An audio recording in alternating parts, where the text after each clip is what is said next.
And when the Houthis took over, also they were able to take over large stocks of weapons that the Yemeni military controlled.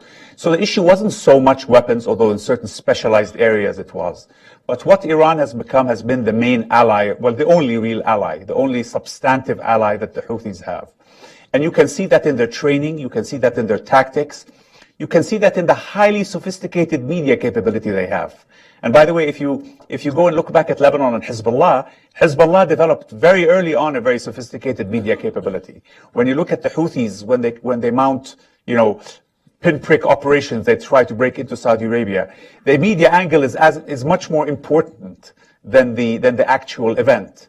And their capability is very advanced. That's all Hezbollah. Yes. So you see Hezbollah's footprints all over the place. So the point isn't, and by the way, that's not to say that the Iranians would not have sent arms.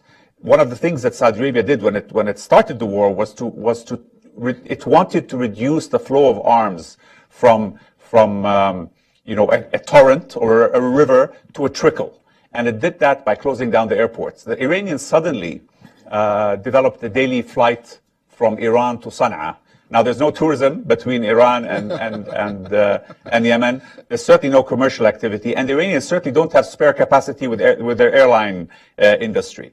They were very short of planes, but suddenly a daily flight started to take place. And what was that for? Well, that was obviously to create a pipeline.